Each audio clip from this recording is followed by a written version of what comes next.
مرسل رحمة للعالمين ورب العالمين صلى الله عليه وآله وسلم وسلام على جميع الأنبياء والمرسلين وجميع الملائكة المقربين وعلى آل الكساء وآل البيت الكرام وأصحابه مخلصين وتابعين وتبعهم إلى يوم الدين وأولياء الله الصالحين وعلماء متقين والشهداء متهادين وجامع مشايخنا ومربنا ومرشدنا إلى الله تعالى سبحان ربك رب العزة عما يصفون والسلام على المرسلين والحمد لله رب العالمين.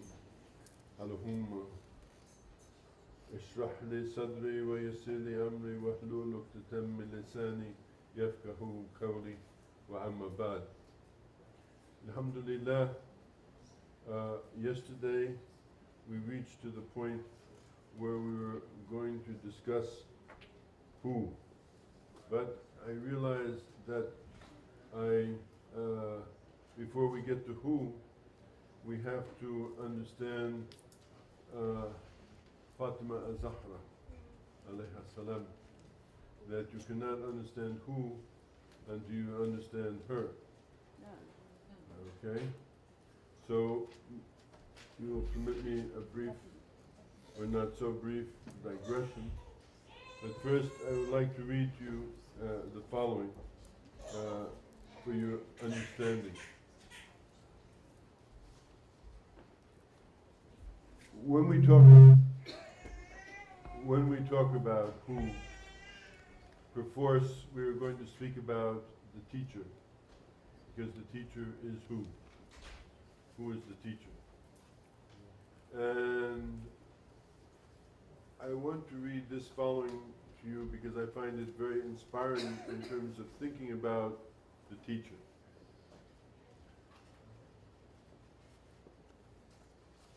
The teacher,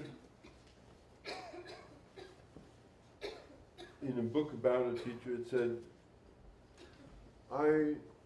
you remember the poem I read yesterday, some of you, okay? About the hand, the man who was looking for the hand, and how he had lived his life as a courtier and all of these things and so on and so forth like that, and realized that his life had no meaning, or, many of us have been in the same state, and then started looking here and started looking there and went here and found this person and found that person, went to this person, went to that person, and so on and so on and so forth like that. And this one sent him here, and that one sent him there, another one sent him here, and all this happened. I'm sure that's happened for many people in here, yes? Yes. Until finally he really made this decision that, I'm going to get to the bottom of this, and began this long, long journey, actually to make Hajj. And as he said, many nights my pillow was a rock, and my ceiling was the stars. And sometimes I was in the land that everything was frozen. And sometimes I was in a land where the grains of sand were as hot as sparks from a fire. And he went all through all of these things looking, until finally he reached to the city. In those days, the caravan for Hajj left from two cities, mainly. Damascus or Damascus and Al-Qahira, or Cairo, what we call Cairo today. And he went to Al-Qahira. That was where he was going to hook up with the caravan, because he usually traveled in caravans because it was the wild, wild east in those days. And you had strength in numbers.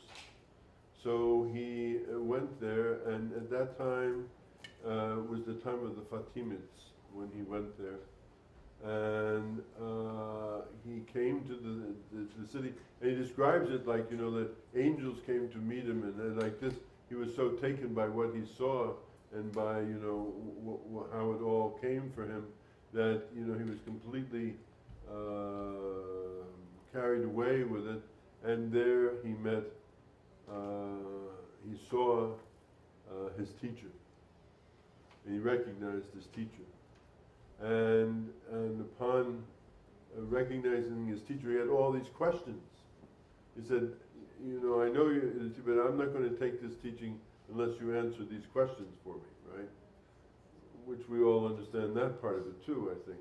So immediately he begins asking all these questions like, why does, you know, when a boy and when a father dies, the boy gets one and the girl only gets a half, and you know, I mean, or why, you know, why do we fast in the month of Ramadan, or why do we pray 5 times a day and not 10 times a day, or why this or why that, and anything like this. And anyway, he exhausted his questions, and the teacher said to him, he said, okay, now I have the medicine, and I'm going to give it to you, but you have to seal your lips. In other words, I don't want to hear any more questions or anything like that. You're going to take it now, okay? You either take it or you don't take it, right? He says, okay, I'm going to take it. So he begins, as he says, to feed him. He feeds him drop by drop by drop by drop, until finally, you know, it all happens for him. And he comes into awareness, and he spent 6 years with the teacher, and during which time he made 3 hajjs. He made the first one, and he made another one, in other words, every 2 years. Which, interestingly enough, Sidi Abu Hassan Shadhili, who's the founder of the Shadhili order, when he, one of his principal means of teaching was every 2 years he took all the students and they made Hajj together. This was one of his principal ways of teaching. And because a lot of things happened, of course in those days, many more things I'm sure happened on this, you know, journey to the center of the world. And a lot of things come up because Tarbiyah teaching in this sense is based upon events which happen which you couldn't normally figure would happen, but they happen because of the circumstances of travel and, you know, the exigencies of travel, and you get to the place and it's not the place you thought it was, and you know, you thought there'd be all these beds there and there's no beds there, and you wind up sleeping on the ground, and you know, there's no good food, and then all they have is gruel, and you know, but okay, but that's what, you know, all of these things. And this way, by this means, he taught his students. Okay? So, in the same way, in this earlier time, this man, he made 3 hajjs, and he taught him, and finally, he sent him back to his own people to teach, and those people treated him like a dog. They turned him out, they shut him down, they stoned him at one time, and they drove him finally to a place called Badakhshan, which is in a very, very remote part of Afghanistan, where he lived out the end of his life, because nobody, you know, because this teaching, our teaching, you know, upsets a lot of people's apple carts. You know, it's not exactly, you know, what people sometimes, you know, if it's a real teaching, you know, they really want to hear, you know, and it's threatening. It's threatening, first of all, to rulers, because, like as Sidi said just before, and as I've said during this time, you know, these ideals that we hold of peace and justice and mercy and love and freedom, there are no, that I know of in the world at this time, any governments or any countries or any rulers that subscribe to those rules 100% in the heart. They may give lip service to these things, but when you start talking about, you ask yourself, I first went to Jerusalem when I met Sidi Alhamdulillah in 1968, just after the war. And there was talk of peace conferences. And I've been hearing now for 40 some odd years these peace conferences that are going to, and there's never been peace. From that day to this, there's never been any peace. And we hear about peace here and peace there, and there isn't. Kashmir, places that we mentioned, you know, in our prayers, with Burma, Mali, these places, there is no peace in that level. So when you start coming and talking about peace, you know, spiritual solutions to these problems which only people have political answers, or what they think are political answers to, you run afoul of the authorities, always, you know, just about always. So he was driven into exile. In any case, that was his story. But anyway, he had said, This is a person writing about their teacher. He said, I was a dead man. I was a dead man. And Allah has turned me into a living man, a learned man. Therefore, it's my duty, because of that, to show my gratitude for this divine grace by passing on this good which I have received and which has been entrusted to me as a manna to those who will come after me. Just as those who have come before me have passed it on to me. These few words, which I've said, these few words contain the entire idea of knowledge, of learning, and of teaching. Knowledge is life. Knowledge means life. Learning means resurrection from the death of ignorance.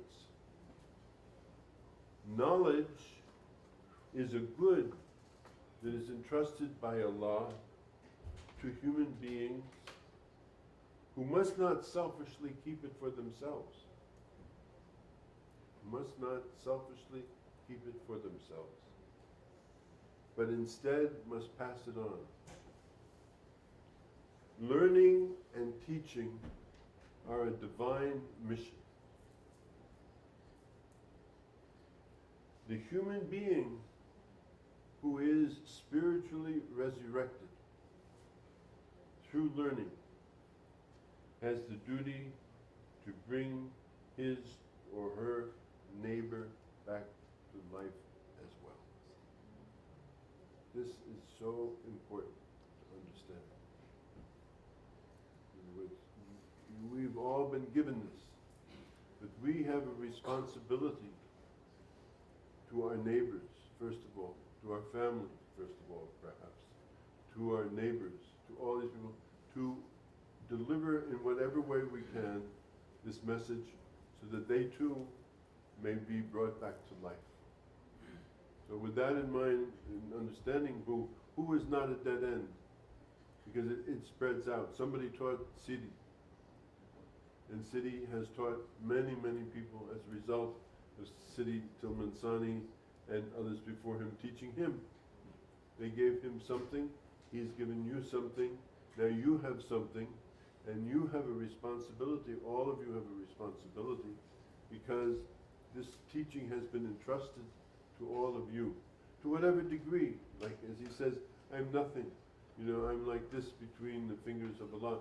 You may not be able to teach 10,000 people or even a few people, but if you touch one life, if one person is resurrected by a result of what you are able to pass on, then you have continued the teachings.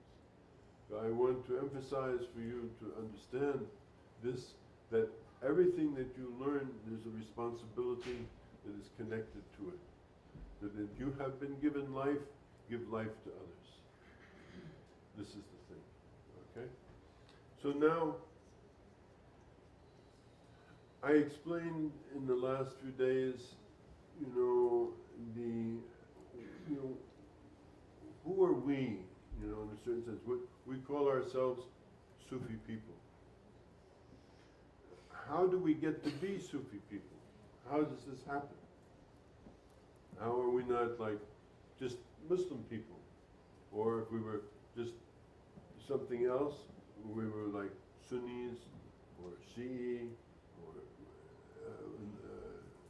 Deobandis or whatever these different things, many different sects there are. How come why are we Sufi people? What does that mean to be a Sufi person? And how do we get to be a Sufi person? And where did this come from?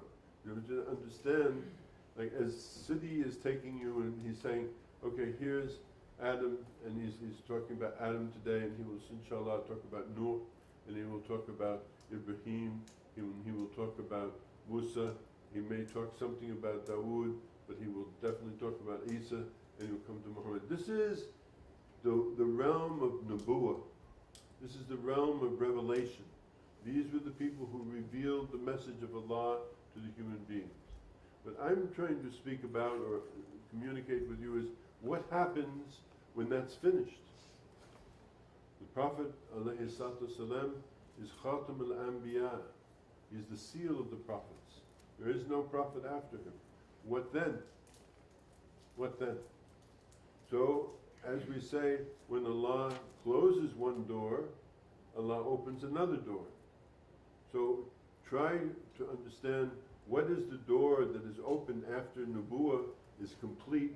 What is the door that's open? What the door that's opened is called Walaya, or spiritual authority. And what did I mean by authority? Very simple to understand. You have a problem, you have a question in the time of the Rasul ﷺ, you go to the Prophet. You don't go to anybody else. You don't go to his best friend. You don't go to his cousin. You don't go to his strong man. You don't go to anything. You go to him. And he answers your question. And he has the authority because Allah says, Ati Allah wa Ati Rasul. Wa Ati ulul amr bain, and obey those who are in authority. Who are those in authority? What is meant by authority? This authority is the walaya. That means a person who is in touch with that same truth in the internal sense of what that is, who can give you an answer. So for you, who are all students of Sheikh Muhammad al-Jamal, may Allah give him long life and preserve him and protect him and his teachings, you go to him to get your answers, right? There's nobody else you can go to, and who else can give you an answer? I mean, that's the logical continuity of saying, I promise Allah, and taking this oath, and following the guide, and everything like that. That's your spiritual authority. But where does he get his authority from? Where does that come from? So then that led me to speak with you about what the Prophet ﷺ said at the last Hajj that he made, whose wali I am, whose teacher I am, whose master I am, rather to say, whose master I am, Ali is his master. And we, Sufi people, when we go back through our silsila, it comes to Sidna Ali, from Sidna Ali to Sidna Muhammad. So that's how it comes to us. That's how we come to be sitting here. This is where our teaching comes from. It doesn't come from this one of the companions or that one of the companions. We say good things about all these people, say radiallahu ta'ala anhu about these people, may Allah have mercy on them, may Allah take care of them, and all of these things, but that isn't where we trace our lineage to. We don't trace our lineage to these people. We trace our lineage to Ali. That's where it comes from Ali to the Prophet. Everybody's, all of us people here, because I'm also a Shadali people, all of us people, that's where it's coming from. No, it may come from this one and that one, and it's been spread out over time. Nevertheless, it goes back to there. It goes back to there. And then I spoke with you briefly about the people of the cloak. Remember? The 5 people of the cloak. The Prophet ﷺ, his daughter Fatimah, alayha salam, his cousin who married to his daughter, Ali, alayhi salam, and their 2 children, Al-Hassan and Al-Hussein, alayhumma salam. These were the people of the cloak, and these are the people, because where does this authority come from? Because Allah says, I want to purify you. These are the purified people. And their message has continued down into the present time. Yes, we have the Quran, yes, we have Islam, yes, we have all these things, but we have something else at the core of it, which is this teaching that came to us through these purified beings. So if I want to talk to you about who, and mainly you see that Sidi is a man, right? And so mostly all of the teachers are men. But we know that the mother is the preeminent teacher. of all children. Prophet ﷺ, when he asked about it, he said, your mother, your mother, your mother, your father. So if I talk to you about Ali, perforce I must talk to you about Fatimah. Because what typifies our teaching is that it is unlike, let's say, what you might, or what some people might talk about, mainstream Islam in terms of its patristic values, in terms of its masculine virtues. And there are virtues. There are bad sides to it, but there are virtues to it. But at the same time, Sufi teaching has a definite feminine aspect to it. And this is very important to understand, because this is what makes it different than all of the rest of it. That's why the flag of, for instance, Mu'aynuddin Chishti, on his flag he writes, with mercy for all and malice towards none. That's the mother. That's not the father. That's the mother. So this feminine aspect of the teaching is something that, is brushed over. People don't want to talk about guys are into being guys and, all of that kind of thing. So they don't really very often